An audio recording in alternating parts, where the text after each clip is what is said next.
नमस्कार. 2026 मध्ये वाचावीत अशी पुस्तकेच्या भाग 3 मध्ये मी साधना कसपटे महानूर तुम्हा सर्वांचं मनापासून स्वागत करते.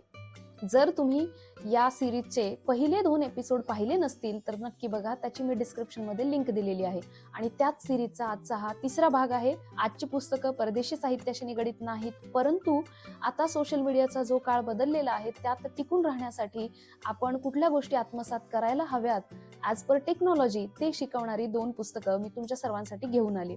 तर चला अजिबात वेळ न घालवता आपण आजच्या व्हिडिओला सुरुवात करूया. पहिलं पुस्तक आहे एआयचं तुफान. हा जो स्क्रीनवर तुम्हाला फोन दिसतो आहे तो ओळखलात का? एकेकाळी अतिशय गाजलेला नोकिया कंपनीचा हा फोन आहे.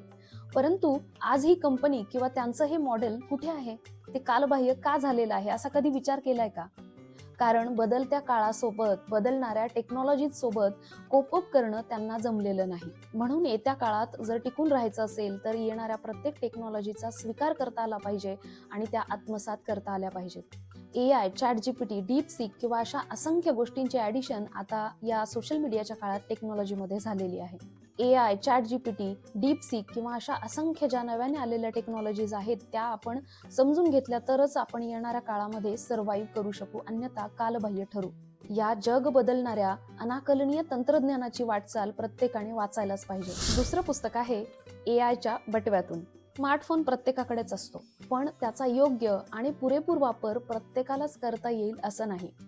पूर्वी फोन हा फक्त कम्युनिकेशनसाठी वापरला जायचा, पण आता टेक्नॉलॉजीज आल्यामुळे फोनवर जवळपास प्रत्येक काम केलं जाऊ शकतं. म्हणजे अगदी बँकेत जाण्याची गरज न पडता फोनवरून तुम्ही ट्रान्झॅक्शन करू शकता, फोटो कंटेंट क्रिएशन करू शकता, व्यवसाय करू शकता, त्याचं मार्केटिंग करू शकता आणि अशा असंख्य गोष्टी फक्त एका क्लिकवरून करू शकता. पूर्वी या सगळ्या कामांना प्रचंड वेळ लागायचा, पण आता या कामांचा वेळ कमी झालेला आहे. आपल्या फोनमध्ये उपलब्ध असलेले AIचे वेगवेगळे टूल्स वापरून अवघड कामं सोपी आणि वेळखाऊ कामं झटपट केली जाऊ शकतात. आपल्याला फक्त त्यासाठी लागणारे टूल्स वापरता आले पाहिजेत. या पुस्तकात तुमची दैनंदिन कामं सोपी आणि झटपट करण्यासाठी लागणारे टूल्स कसे वापरायचे ते सांगितलेलं आहे. आजच्या या टेक्नॉलॉजीच्या काळात प्रो होण्यासाठी अगदी शाळकरी विद्यार्थ्यापासून ते रिटायर्ड व्यक्तीपर्यंत प्रत्येकाने हे पुस्तक वाचलं पाहिजे आणि ते टूल्स आत्मसात केले पाहिजेत. तर मित्रांनो, 2026 मध्ये वाचावीत अशी पुस्तकेचा भाग 3, ज्यात मी तुम्हाला AI, ChatGPT आणि सोशल मीडियाशी रिलेटेड अशा या 2 पुस्तकांचं रिकमेंडेशन केलेलं आहे, त्याचा क्विक रिव्ह्यू केलेला आहे.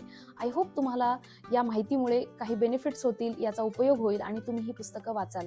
हे रिकमेंडेशन कसं वाटलं मला नक्की कमेंट करून सांगा. व्हिडिओ आवडला असेल तर चॅनलला सबस्क्राईब करा आणि असेच सुंदर सुंदर व्हिडिओज पाहण्यासाठी नोटिफिकेशनच्या बेल आयकॉनवर क्लिक करायला विसरू नका. 2026 साठी तुम्ही कोणती पुस्तकं खरेदी केलीत त्याची नावं मला कमेंट करून सांगायला विसरू नका. भेटूया लवकरच. तोपर्यंत धन्यवाद.